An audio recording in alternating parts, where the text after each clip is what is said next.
So thanks to everyone today for tuning in to our webinar, How to Build Unconventional B2B Marketing Campaigns. This is Christina Nanfeld from Insight Onsite's Marketing Center of Excellence, and we're really excited today to partner with Manifest, a marketing and advertising agency that makes brands unmistakable. Please note that we will be sharing a recording of the webinar and the slides on our blog before the end of the day, so keep a lookout for an email notification from me, Christina. And we'll also be reserving time at the end of the presentation for Q&A, so we encourage you to enter your questions in the side panel throughout the presentation, and we'll answer them at the end. And when the webinar is over, please continue the discussion with your peers on Go Network, Insight's new community platform. Hopefully you've all had the opportunity to log on and utilize the various features. But enough about us. I'll now pass the mic to Liz Coleman, CMO of Manifest. Thanks, guys. Hi, so thanks so much for having us.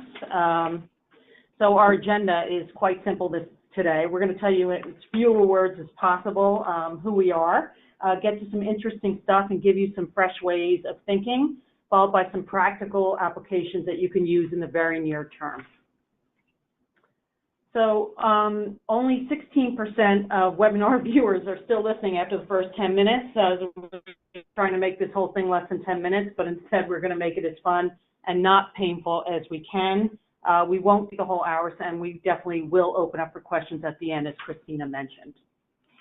So who are these people that are presenting to you today? I won't take long on the intros, but I'm the lady with the crossed arms, and cross diagonally from me is Denny Allen, our VP of Business Development in St. Louis, and the other two are Melissa and Jeff, who are our strategy and performance marketing leaders, and they'll be taking you through the real thinking today.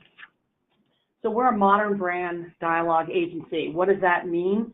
It means that we knew a long time ago what it really boils down to is that you need data and creativity together, and that content without context just won't work.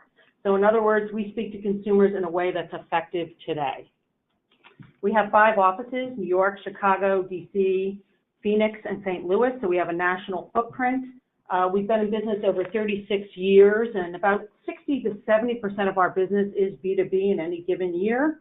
And we're now a composite of several different agencies through acquisition, which now make up Manifest. And those agencies had expertise in content, digital, UX, tech, and performance marketing. So that's enough about us.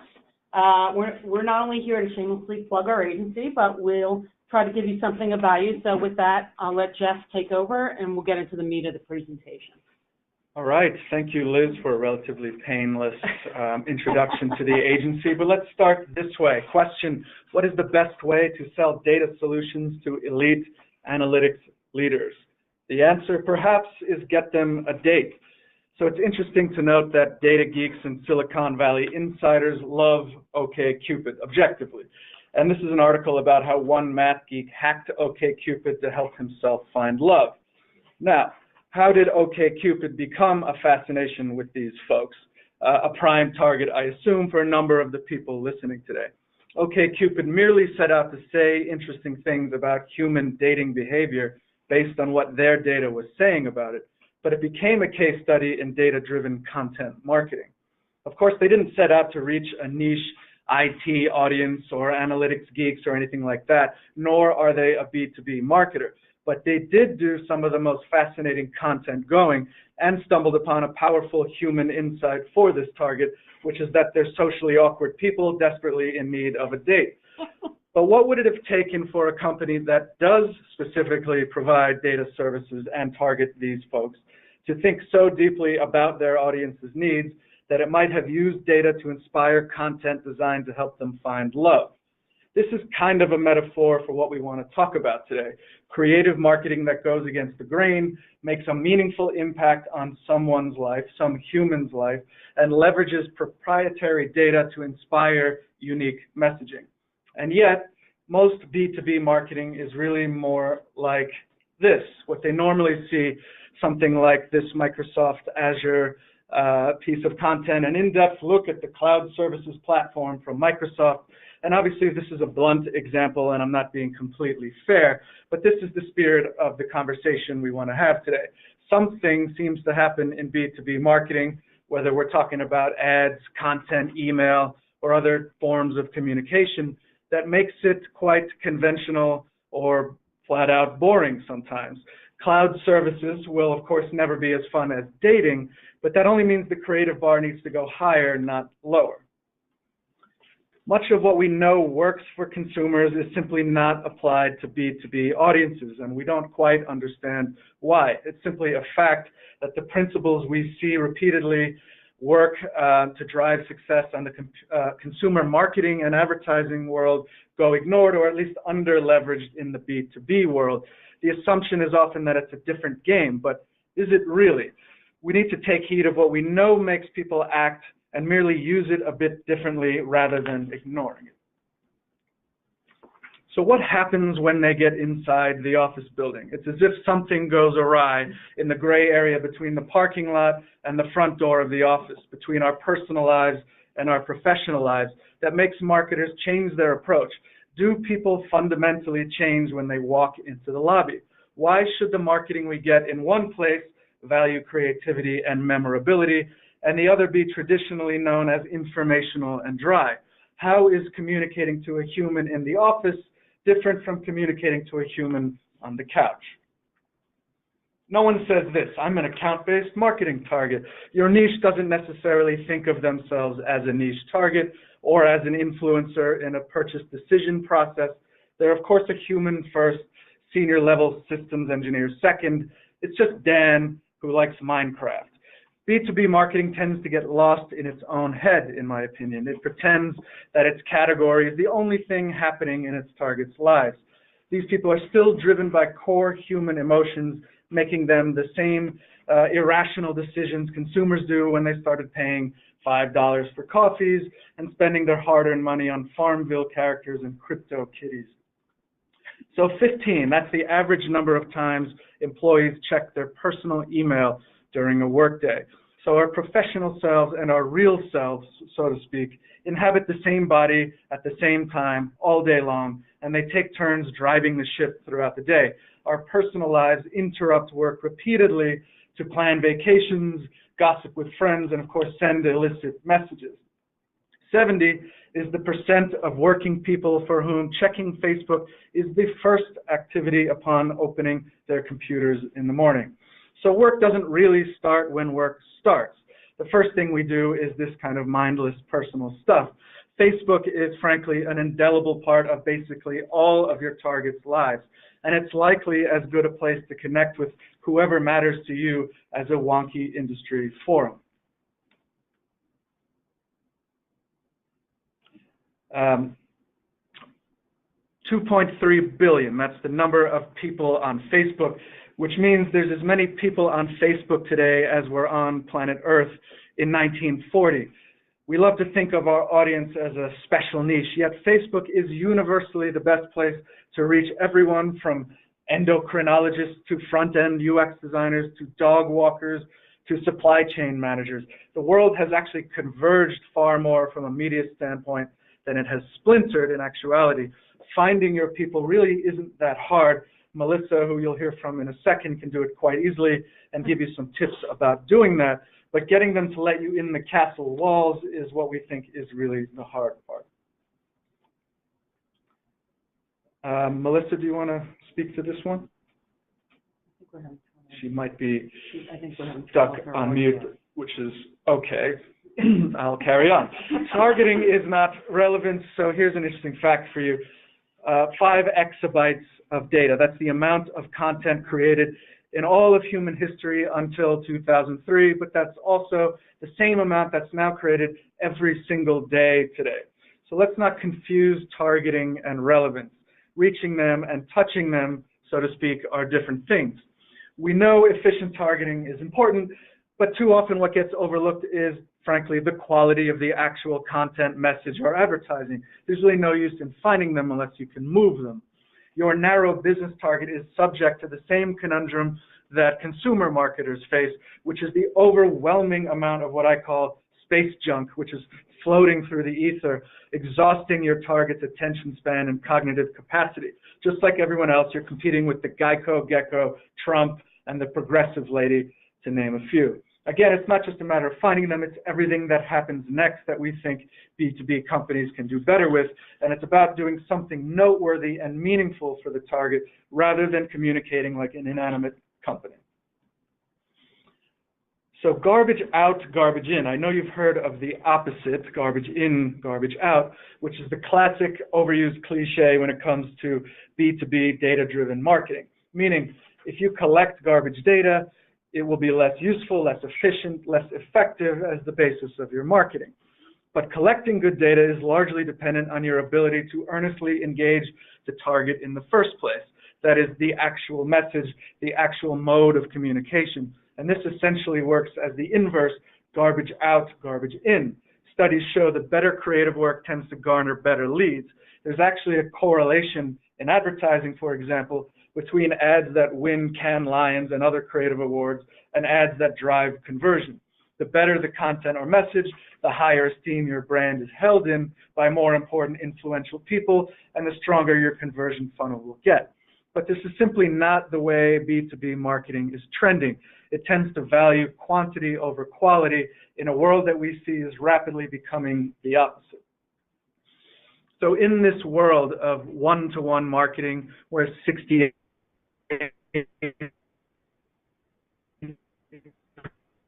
investing in the latest marketing tech and programmatic and data capabilities and hyper-targeted this and it's apparent that's where everything's moving, and yet we still don't seem to understand the customer. How is that possible? The majority of B2B marketers don't know much about their end buyer or account. How could that be the case? Even more broadly, I would add, beyond just the B2B world, according to a global study of CMOs last year by eMarketer, the number one concern among all the things a CMO now has to deal with was arriving at a deeper understanding of the customer. So why is it the more targeted we get, the less substantively we feel we understand the humans buying our products and services? And I think it's because we know facts, but we don't really understand what drives people. We're not properly empathizing with the target. So we know when, for example, to send the next in a line of lead gen emails, but we don't really know what drives the target. What compels them to finally close a deal with you? What emotional state predicts someone becoming your champion in their organization? How do they really feel about their jobs? And what does buying you truly do for their lives? This is more of a side note, but you may find it interesting. This thought about focusing on the minute differences among these hyper-targeted audiences that we're going for, and this whole trend of making content as personal as possible. Is it possible that we're all actually more alike than we've ever been in human history? Some of you may have read this book, Sapiens. It's great. I highly recommend it. But it kind of says that for those of us, especially in the developed world, in Western free market democracies, we are more alike one another than at any point in human history. If you think about it, we have global currency, global fashion, global music, global culture, global sports, global business. Cuisine is converging, language is converging, pop culture, and on, which is all the more reason to get in touch with the basics of what drives people. So by that logic, marketers should be able to accomplish more with their finite resources than they ever have, given that what works for one person is more likely than ever to work for others. Okay, so let's call BS on a few things and take a few lessons from the other side, by which I mean the consumer side. First things first, don't just be rational. Remember, people would prefer to be right than effective. So for one thing, consumer brands are far better at reaching people's irrational side, which is their buying side. It's been well documented that activating someone's rational brain actually increases the time it will take them to make a buying decision, while speaking to their emotional brains will shrink it. That's the reason it takes 3 times longer on average to buy a used Camry than to summit Mount Everest. Car buying is information intensive and often provokes us into analysis paralysis, and the available sea of car information you could read online actually makes shopping exhausting and infuriating. Yet most B2B marketing you see falls into the same trap. It's painfully informational and almost makes a point of being hyper-rational. B2B brands are always looking to be the solid, completely logical solution to a workplace problem. But is that really what moves people? The fallacy here is that B2B marketing is serious business. Consumer brands can be fun, but enterprise solutions are expensive and serious. But consider the fact that Aflac, for example, sells disability insurance with a talking duck. E-Trade used a talking baby to sell online investment platforms, or that a serious pharma company used a talking booger to sell Mucinex. Now, also remember, people really don't want to be effective at work so much, at least, as they want to be right, or they want validation or currency or esteem or recognition, many things more than they simply want to make prudent business decisions. So which do you sell? We have to give people a way to invest emotionally. So here's a thought. Give your target something to buy, but also something to buy into. The Accenture ad on the left is entirely rational, but the Patagonia ad does something a little different. Now, nobody's emotionally investing in a relationship with Accenture, yet somehow Patagonia can spend money on an ad literally telling you not to buy their product, and it will make you more likely to do it. Why is that? Patagonia gives you more than just a rational reason to buy. They provide a higher purpose that you can involve yourself in, that is something to buy into. There's a correlation between brand strength, irrational levels of loyalty with customers, and market share. Now, I think I know what some of you might be thinking, which is, why would anyone emotionally invest in a consulting brand? But really, why would anyone emotionally invest in an apparel brand? It makes just as little sense. A consulting brand at least can make you look like a rock star at work. It can help you achieve your career aspirations. It can give you peace of mind for your hairiest business challenges. The emotional opportunities are actually plenty. A jacket can just help you go hiking. Find your target's human side. It's interesting to note that the top sites visited after someone goes to azure.microsoft.com is YouTube and Facebook. So beyond just messaging like the Patagonia stuff that attempts to access a target's human irrational side, let's also remember to think about the realities of the human behavior shaping the context around which your engagements with them take place, and let's make them work for us. So for example, again, to pick on Microsoft here, it's interesting that the most common sites visited are YouTube and Facebook. Their visitor is not really in some defined headspace where they've scheduled an hour on their calendar to think about cloud computing. More likely it popped into their heads and they took a slight detour from watching funny videos to learn about something they had on their list to do at work. So what would you do differently if you knew something like this? Let's look at an example. An interesting recent example of a company doing something unconventional based on these sorts of behavioral truths is MailChimp, the email marketing platform. They were very honest about the fact that they have this bizarre, funny name, and as such, people quite often misspell their name when looking for them in Google, oftentimes quite drastically. They use their Google search data to inspire content based on those mistakes. One example is this microsite you see here called Failed Chips. They also have Jail Blimp, Kale Limp, and Mail Shrimp.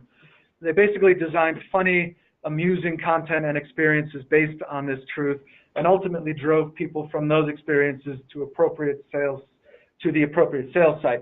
It garnered a lot of attention and helped something really as utilitarian and sterile as an email platform come off as fun and human. This one is very important. Be the thing your target talks about. So the number of people involved in B2B solutions purchases has climbed significantly in the last few years, and we understand that many of you take an account-based approach to marketing. You're trying to influence a whole network of people, all of whom are important in making a decision that could land you an account. Now, it's helpful to have all of those influencers singing the same song and seeing the same marketing, but there's something really more fundamental than that. Be the topic of discussion amongst them. So making these purchases is really quite hard. It involves a lot of people, and information really does not make that easier. as we've discussed before, consensus does. You simply need to be their favorite. Make yourselves literally popular amongst them and easy to buy by whatever means necessary. So another question for you in a case study: how do you reach logistics and procurement leaders at Fortune 500 companies overseas? Perhaps the best thing to do is to make a viral video with Jean-Claude Van Damme, which I'll play now. Hopefully you can hear the sound through the audio. It's only half a minute or so. I've had my ups and downs, my fair share of bumpy roads and heavy winds. That's what made me what I am today. Now I stand here before you. What you see is a body crafted to perfection, a pair of legs engineered to defy the laws of physics, and a mindset to master the most epic of splits.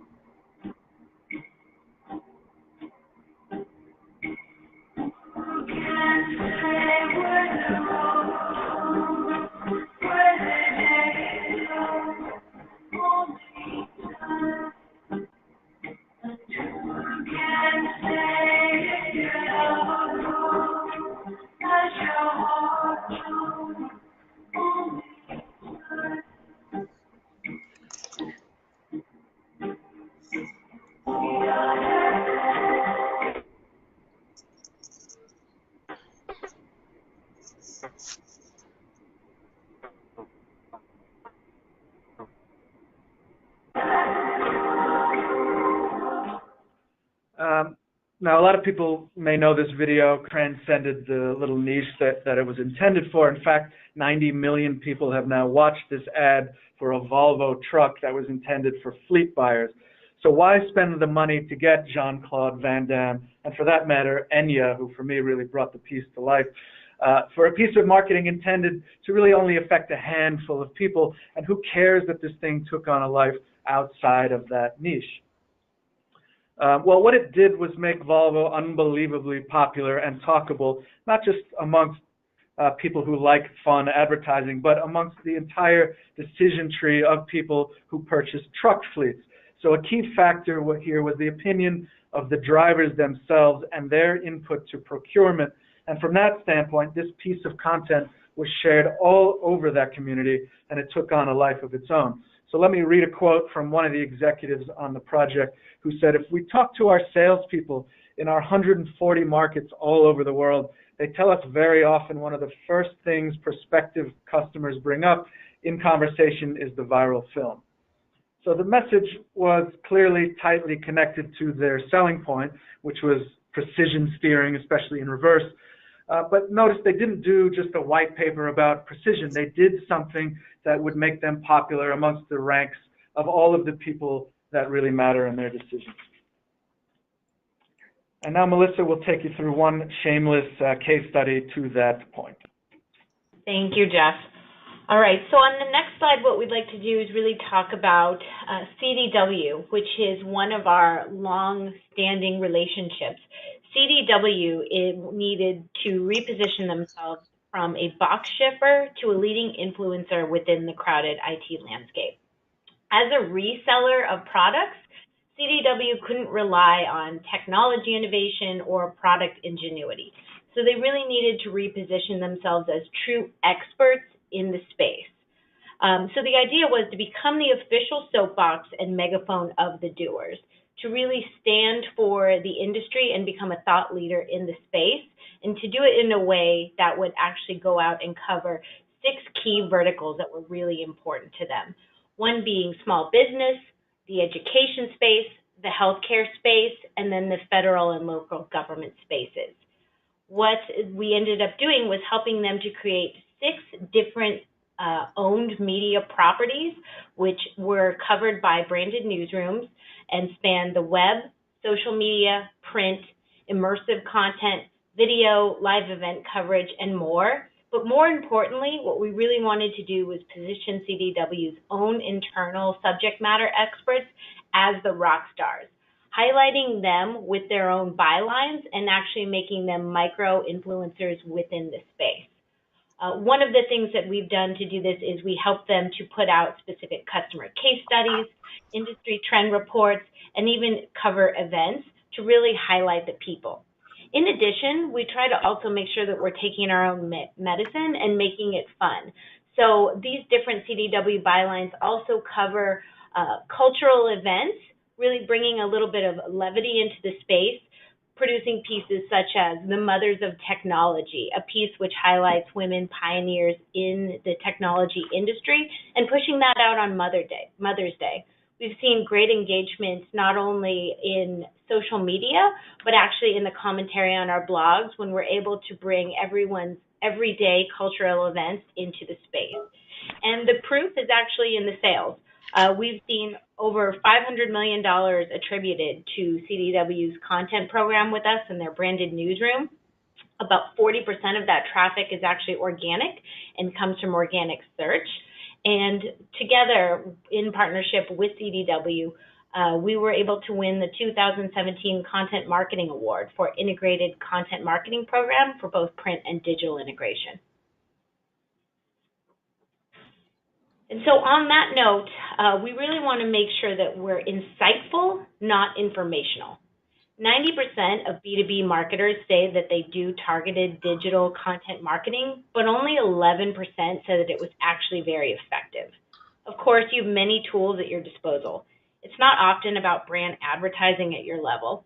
You're doing much more specific content-driven marketing, but that content is supposed to be more meaningful than advertising, and we see it's often more functional and more drowsy. Everyone's doing it, but few are actually doing it well because they typically do a pretty generic job of it.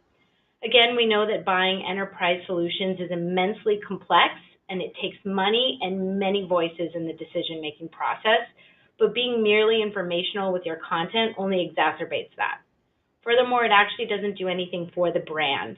It will come up on Google, but if no one realizes who it was, then you won't get the credit for it.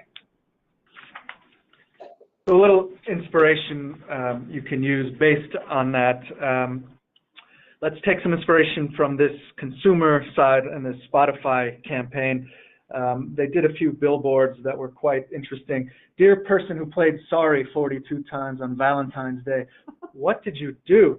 Or be as humble as the person who got an entire billboard for listening to Humble 1,251 times. They use their music streaming data to tell us fascinating things about our fellow citizens.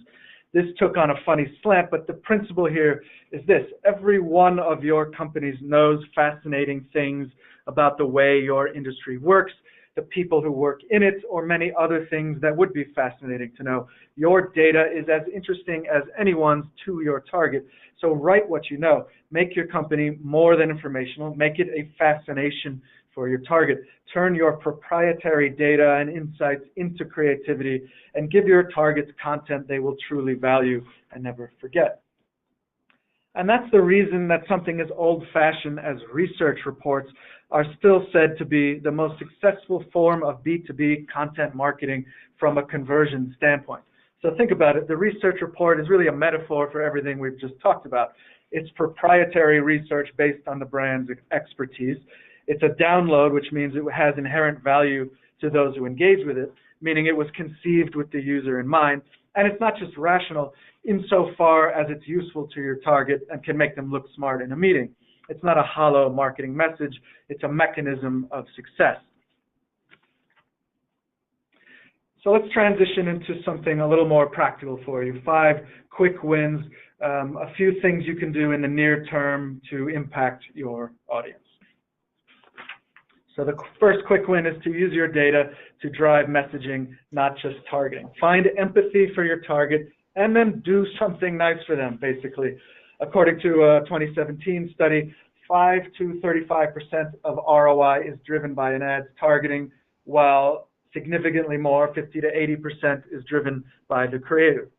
So use your abilities and resources not just to get smart on targeting, but to arrive at a deeper understanding of the target. See if you can glean insights that can make your messaging smarter, more interesting, and creative. See what it can tell you about their lives and their pain points. So think empathetically and then let that drive creative. This ad you can see here on the left is one of my favorite examples that I stumbled upon. It's for the Vancouver Convention Center. They show great empathy for what it's like going to conferences, which, as you all know, can be inhuman and hellish. There's weirdly a lot of emotion in this ad for something that's really about a category we don't think of as emotional. They really get the plight of the convention goer. So ask yourselves, what do you empathize with or understand about your audience that the other guys simply won't or can't? And quick win number 2 is empower your content creators to do better. Content is a great way to do marketing without an enormous budget and to get a disproportionate share of your attention for your money. That is, of course, if the content is actually good. Getting to good content is not just about funky, creative ideas like some of the ones we've seen, but it's also about operational excellence. The most successful B2B marketers, according to eMarketer, allocate 40% of their marketing dollars towards content, which is higher than average. They spend a lot of resources to get that talent in place, to making content someone's job, and creating high-quality, well-constructed content, while also empowering those people by giving them access to all of the different smarts around the rest of the company. For example, it's possible there's someone on your staff who's so brilliant or engaging, they'd make for a great interview or piece of video content. If no one finds that person or that person never gives your content people the time of day, then it won't happen. Or if we take the Spotify consumer example, if the creative director had never linked up with the data analyst to find those insights about the music that we listen to, that campaign would never have happened.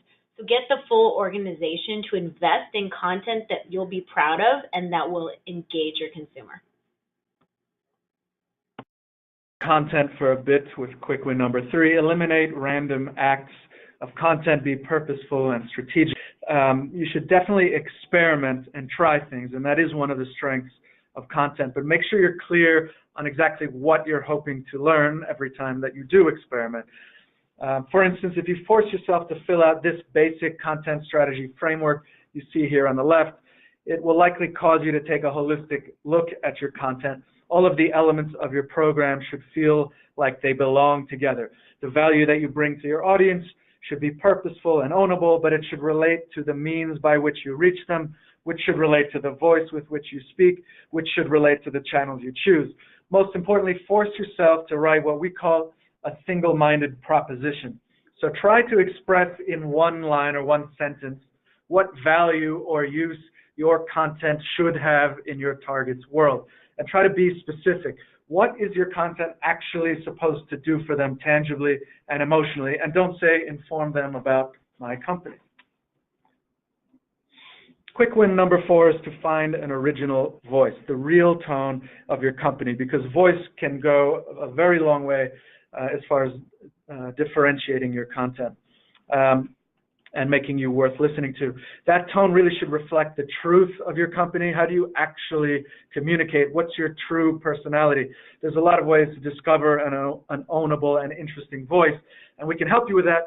But if you did want a quick exercise, I would recommend this one. This is the old personality archetype test. These are Jung's 12 personality archetypes. For example, there's the enchantress who delivers pleasure, or there's the warrior who delivers power, think Red Bull, or the patriarch who represents authority, think Schwab or something like that. But you can ask people in your company which best describes your company or your brand, and chances are you won't get consensus, and you can use that to fuel a discussion about the manner in which you present as a brand and how you communicate. All right, and our last quick win is actually telling your brand's story with character-driven storytelling to connect emotionally and effectively. In a study of senior B2B marketing leaders and business leaders that was actually conducted by Regalix recently, 81% of B2B audiences stated that content needed to be both an engaging and compelling story in order to be effective.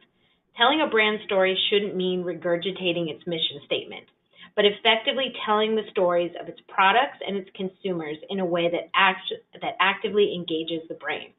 Scientific studies have shown that character-driven stories actually stimulate the brain to to produce oxytocin, which motivates us to cooperate or engage with others, which is definitely something that we want our prospects to do with us.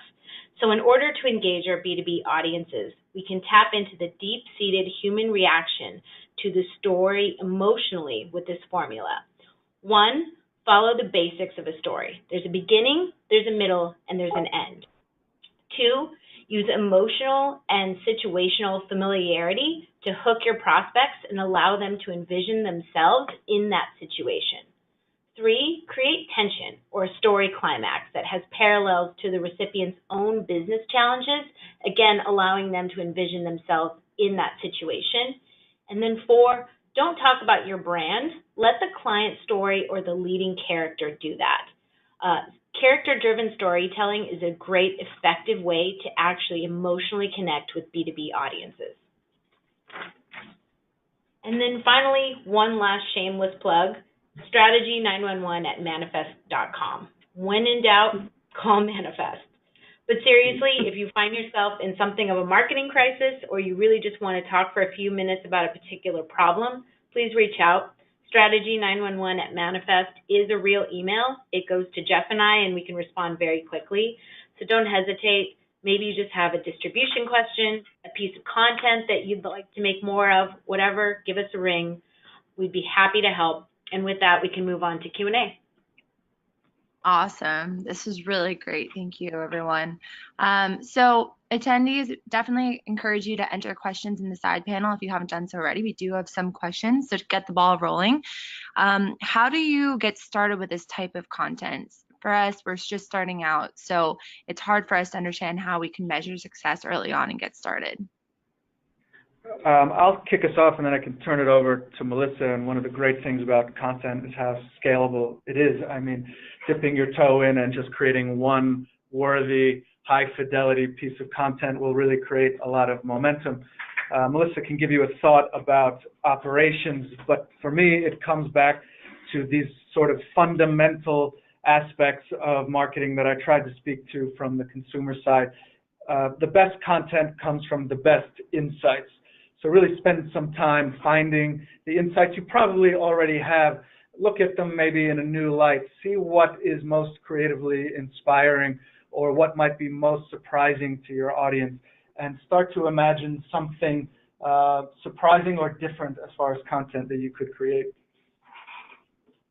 Absolutely. And then once you have those insights that might be unique to your audience or something that's a story that your brand is poised to tell, when you start to think about it operationally, we want to make sure that we're pulling in different disciplines outside of just content creators, although that is hugely important. You really want to be thinking about the distribution and where people are going to find this and making sure that the format the content finds those individuals in is appropriate for the channel. So wanting to make sure that there's some SEO research that plays into the formulation of the content to make sure it's searchable, thinking about ways where you might slice and dice content down and make a few different pieces that are appropriate for social. And then also thinking about ways that that might be also living natively on one of your web properties so that you're getting value from that content within your web property and your web online authority. That's great. Thank you.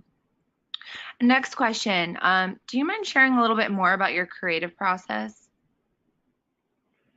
Yeah, absolutely. I think Melissa can talk a little more about Audience Engine, but again, we value insight at the core of our ideas, and we have a pretty straightforward idea of insight, or what we somewhat in a corny fashion call explosive insights, which is something that transcends just observation. So the fact that millennials use smartphones, not an insight, merely an observation. We're looking for something deeper.